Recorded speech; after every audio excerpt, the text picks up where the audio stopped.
तो आप सभी का स्वागत है हमारे इस छोटा सा परिवार स्टडी रिवॉल्यूशन यूट्यूब चैनल पर।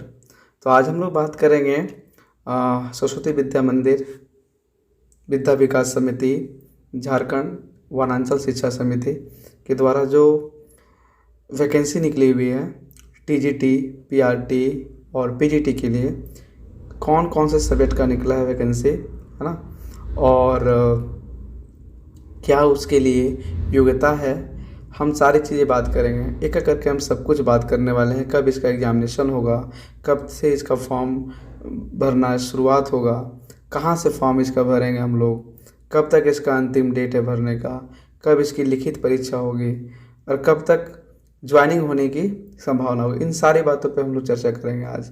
ठीक है, चलिए हम लोग शुरू करते हैं। तो जैसा कि इसमें लिखा हुआ है, सारा कुछ बता दिया गया है कि झारखंड प्रांत के सरस्वती शिशु या तो विद्या मंदिर के लिए पीआरटी के लिए कौन कौन सब्जेक्ट का होगा उसके लिए बात करेंगे हम लोग। हिंदी के लिए है, संस्कृत के लिए है, अंग्रेजी के लिए है और गणित के लिए, विज्ञान, सामाजिक विज्ञान, संगणक अर्थात कंप्यूटर के लिए है। टीजीटी के लिए है, हिंदी के लिए है, अंग्रेजी के लिए है, संस्कृत के लिए है, भौतिकी अर्थात फिजिक्स के लिए है, रसायन अर्थात केमिस्ट्री के लिए, जीव विज्ञान बायोलॉजी के लिए है, कंप्यूटर के लिए है, शारीरिक शिक्षा के लिए है, इतिहास के लिए, भूगोल के लिए है। और अगर हम पीजीटी की बात करें तो ऐसे ही कुछ सब्जेक्ट है जैसे कि आपका हिंदी, अंग्रेजी, गणित। जो टीजीटी में गणित का नहीं है वो पीजीटी में गणित का है, सीटें हैं, हाँ, और अकाउंटेंसी का भी सीटें हैं। इसके अलावा अलग आचार्य, जैसे कि आप सभी को पता है कि सरस्वती विद्या मंदिर के जो शिक्षक होते हैं इनको आचार्य शब्द से संबोधित किया जाता है ना। इसके लिए संगीत आचार्य का भी वैकेंसी निकला हुआ है। पुस्तकालय अध्यक्ष, है ना, पुस्तकालय अध्यक्ष या जिसको आप लाइब्रेरियन कहते हैं उसके लिए भी फॉर्म निकला हुआ है। कार्यालय के प्रमुख के लिए भी है ना, वो वे सारे भी अप्लाई कर सकते हैं। उम्र की क्या कैटेगरी, इसको हम लोग देखते हैं एक बार कि आवेदक का उम्र जो है इस पे गणना किया जाएगा कि 31/3/2023 को उसका उम्र 45 वर्ष से अधिक एवं 21 वर्ष से कम ना हो, अर्थात 45 से ज़्यादा नहीं होना चाहिए और 21 वर्ष से कम नहीं होना चाहिए। तो इसमें इस फॉर्म भरने के लिए, है ना, 21 वर्ष से 45 वर्ष तक जितने भी उम्मीदवार हैं वो सारे लोग इस फॉर्म को फिलअप कर सकते हैं, है ना। 45 वर्ष से एक दिन भी अगर ज़्यादा है तो वो फॉर्म नहीं डाल पाएंगे और 21 वर्ष से एक दिन भी कम है तब भी वो फॉर्म नहीं डाल पाएंगे। आयु गणना का जो नियम है आप जानते हो कैसे होता है, आपके पास डेट दिया हुआ है 31/3/2023 तक आपका उम्र ये होनी चाहिए। ठीक है, आगे हम बात करते हैं क्या योग्यता होने वाली है पीआरटी सब्जेक्ट के लिए। पीआरटी के लिए देखिएगा, पीआरटी के लिए डायरेक्ट लिखा हुआ है सारे सब्जेक्ट के लिए, कोई एक सब्जेक्ट के लिए पार्टिकुलर बात नहीं करेंगे हम लोग, इसमें बात भी नहीं किया है कोई एक पार्टिकुलर सब्जेक्ट के लिए। तो पीआरटी के लिए क्या होगी उसको देखेंगे। क्या लिखा हुआ है, पीआरटी के लिए संबंधित विषय में स्नातक के साथ डीएलएड होना चाहिए। क्या होना चाहिए जी?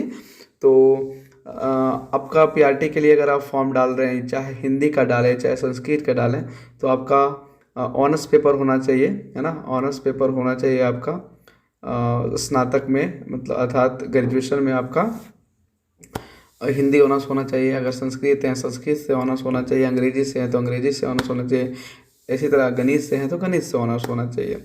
साथ ही आप डीएलएड, आपके पास डीएलएड का भी सर्टिफिकेट होना चाहिए, डीएलएड का भी डिग्री होना चाहिए। ठीक है ना। संगणक मतलब कंप्यूटर टीचर के लिए, उसके लिए क्या है, संगणक में किसी मान्यता प्राप्त संस्थान या विश्वविद्यालय से बीसीए या तो समकक्ष में समकक्ष बीसीए हो गया, या तो कंप्यूटर से अलग रेटेक बीटेक वाले भी इसमें आ सकते हैं, है ना, बीसीए हो गया, बीटेक वाले भी आ सकते हैं। ठीक है, अलग कैटेगरी है। ठीक है, तो देखो अब हम बात करेंगे टीजीटी के लिए। टीजीटी के लिए क्या अर्हता होती है ना, तो इसके बारे में हम लोग बात करते हैं। क्या इसके लिए न्यूनतम योग्यता चाहिए, संबंधित विषय में स्नातक एवं बीएड। ठीक है, तो जिस भी सब्जेक्ट के आप टीचर बनना चाहते हैं टीजीटी में उसमें स्नातक होना चाहिए एवं बीएड होना चाहिए। ठीक है, स्नातक और बीएड अर्थात ग्रेजुएशन होना चाहिए ऑनर्स पेपर के साथ और बीएड होना चाहिए। ठीक है, शारीरिक शिक्षा वाले जो फिजिकल टीचर होते हैं उनके लिए क्या बोला गया है, मान्यता प्राप्त संस्थान में बीपीएड संग है ना, मान्यता प्राप्त संस्थान से बीपीएड होना चाहिए। ठीक है, जो संगणक में किसी मान्यता प्राप्त संस्थान से विश्वविद्यालय से बीसीए या तो समकक्ष समकक्ष में आपका उससे रिलेटेड जो जिससे कोई बीसीए होता है फिर आगे भी क्लास कर लेता है, एमसीए भी ना, वो सब भी आ सकते हैं, आ जाएंगे इसमें। ठीक है, एमसीए तो इससे भी ऊपर है ना। पीटी से संबंधित विषय में स्नातकोत्तर होना चाहिए, अर्थात आपको एमएस मतलब मास्टर डिग्री होनी चाहिए। क्या होनी चाहिए जी, मास्टर डिग्री आपको होना चाहिए। आप जैसे एमए है ना, अगर कोई आर्ट्स से कैंडिडेट है तो एमए होंगे। ठीक है, साइंस से है तो एमएससी वाले होंगे। ठीक है, तो मास्टर डिग्री होनी चाहिए, साथ ही स्नातक के साथ बीएड। तो अगर आपका मास्टर डिग्री अर्थात आपके पास स्नातक होगा तभी तो आप स्नातकोत्तर कर सकते हैं, एमए करे होंगे तो स्नातक के साथ बीएड भी होना चाहिए। ठीक है, बीएड भी होने चाहिए आपके पास। शारीरिक शिक्षा जो पीईटी वाला जो है ना, वो सबके लिए सेम है। ठीक है, क्या कि सभी में शारीरिक शिक्षा को जोड़ा गया है तो शारीरिक शिक्षा के लिए सेम है। ठीक है, मान्यता प्राप्त संस्थान से इसमें एमपीएड होना चाहिए, बीपीएड होना चाहिए न्यूनतम योग्यता टीजीटी वाले शारीरिक टीचर के लिए, और पीजीटी टीचर के लिए आपके पास एमपीएड होना चाहिए। ठीक है, और संगीत के लिए संगीत में स्नातक के साथ प्रभाकर या समकक्ष। ठीक है, प्रभाकर या समकक्ष उसमें उससे रिलेटेड होता है, जैसे कि हमारा बीएड वगैरह होता है उस सब का भी कोर्स होता है प्रभाकर और। ठीक है, जो वादक को प्रभाकर या तो उससे समकक्ष उसका भी अपना डिग्री होता है। ये वादक को वरीयता, वादक को वरीयता कहने का मतलब ये है, अगर मान लीजिए कोई तबला बजाता है, ठीक है, वैसे कुछ लोग होते हैं जो केवल डिग्री लेते हैं और कुछ लोग जो होते हैं डिग्री भी लेते हैं और थोड़ी परसेंटेज कम भी रहती है उनकी, लेकिन उनकी बजाने की जो तरीका होती है ना, अच्छा गाते हैं, अच्छा बजाते हैं संगीत में, तो उनको वरीयता दिया जाएगा ना, मतलब उनको ज़्यादा प्रायोरिटी दिया जाएगा। लाइब्रेरियन के लिए मान्यता प्राप्त संस्थान से बीएलबी है ना, बीएलबी लाइब्रेरियन का कोर्स होता है, ये होना चाहिए। कार्यालय प्रमुख के लिए स्नातक के साथ साथ टैली या एमएस ऑफिस तथा एमएस ऑफिस का ज्ञान अनिवार्य है। ठीक है, और उसको हिंदी और अंग्रेजी टाइपिंग जानने की वरीयता, मतलब जो केवल मान लीजिए टैली और एमएस ऑफिस किए हैं, ठीक है, और 2 तरह का कैंडिडेट मेरे पास हम लोग के पास अगर पहुंच जाता है, जैसे कि बोर्ड के पास 2 पहुंच जाएगा, जैसे टैली किया हुआ बंदा भी और एमएस ऑफिस वाला भी, और टैली एमएस ऑफिस और टाइपिंग वाला भी, तो पहले टाइपिंग वाले को ज़्यादा प्रायोरिटी दिया जाएगा। ठीक है ना, जैसे यहाँ पे लिख दिया गया हिंदी एवं अंग्रेजी टाइपिंग जानने वाले को वरीयता दिया जाएगा, है ना। सफल अभ्यर्थी को पूरे प्रदेश में आवश्यकता अनुसार कहीं भी नियोजित किया जा सकता है।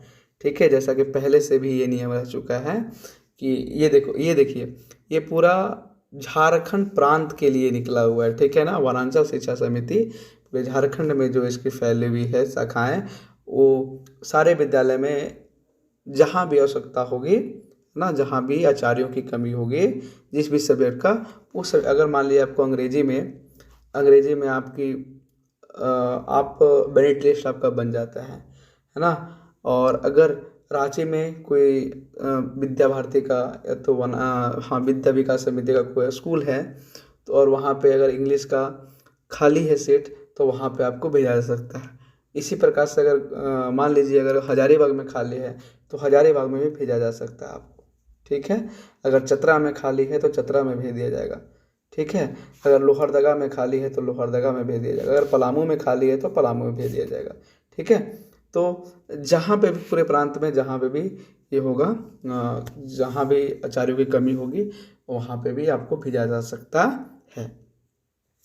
मतलब ऐसे ही बातें हैं इसमें। और कब से इसकी फॉर्म फिलअप होगी देखिएगा, इसका 4 अप्रैल 2023 से है ना, और लेके 20/4/2023 तक इसका अंतिम फॉर्म भराया जाएगा। क्या पोर्टल होने वाली है, तो उनकी अपनी पोर्टल है VVS झारखंड, VVS अर्थात विद्या विकास समिति झारखंड organization.in है ना, इस पर आप फॉर्म डाल सकते हैं। पर जाकर विहित प्रपत्र पर भर सकते हैं ना, वहाँ पे आप जाके फॉर्म भर सकते हैं। इनकी हाँ सब बेसब्री से इंतज़ार था एग्ज़ामिनेशन कब होगा, ठीक है, एग्ज़ाम कब होगा। तो आप सारे बच्चे देख सकते हैं इसको, सारे देख सकते हैं, भावी शिक्षक सभी लोग देख सकते हैं। इसमें जैसा कि लिख दिया है कि लिखित परीक्षा जो होगी 29/4/2023 दिन शनिवार को झारखंड के अंतर्गत निर्धारित केंद्र पर होगी, है ना। अर्थात जहाँ पे केंद्र बनाया जाएगी वो एक ही दिन परीक्षा होने वाली है। टीजीटी का भी, पीजीटी का भी और पीआरटी का, तीनों का एक ही दिन परीक्षा होने वाली है 29/4/2023 को, शनिवार का दिन है उस दिन, है ना। और जैसा कि इसमें एक और बात लिख दी गई, उच्चतर योग्यताधारी को वरीयता दी जाएगी किसी भी चीज़ों में। जैसे कि अगर टीजीटी में कोई या पीआरटी में अगर कोई सीटेट क्वालिफाइड है तो उनको भी वरीयता दिया जाएगा, ठीक है। टीजीटी में भी अगर कोई सीटेट क्वालिफाइड है उनको भी वरीयता दिया जाएगा, ठीक है। तो अगर जितना ज़्यादा आपके पास डिग्री होती है ना, डिग्री होती है उसको वरीयता दिया जाएगा, ठीक है। तो अब हम बात करते हैं कि इसके फॉर्म डालने का जो तरीका है वो तो आपको पता चल गया, लेकिन फॉर्म डालने के लिए क्या फ़ी होगा, ठीक है। तो इसके लिए भी बात करेंगे हम लोग, ठीक है ना। तो फ़ी जो डालना होगा प्रत्येक सब्जेक्ट के लिए, अगर आप पीआरटी के लिए भी हो, चाहे टीजीटी के लिए हो, चाहे पीजीटी के लिए हो, 500 रुपया आपका फ़ी लगने वाला है, ठीक है। कितने रुपये लगने वाले हैं? 500 रुपया लगने वाला है, ठीक है। तो ये एग्ज़ाम का फ़ी है और बहुत ही फास्ट काम होने वाला है। तो जो भी भावी शिक्षक हैं सभी लोग लग जाइए तैयारी में और जल्द से जल्द फॉर्म डाल के अपनी तैयारी भी पूरा करें, ठीक है। अगले वीडियो में हम लोग बात करेंगे किस प्रकार का एग्ज़ाम का पैटर्न होने वाला है, ठीक है। सारे हम बात करेंगे अगले वीडियो में। तब तक के लिए आप सभी को धन्यवाद वीडियो को देखने के लिए। और आप सब लोग पढ़ते रहिए और भावी शिक्षक एग्ज़ाम देने के लिए तैयार हो जाइए और जल्द से जल्द सिलेक्शन लीजिए।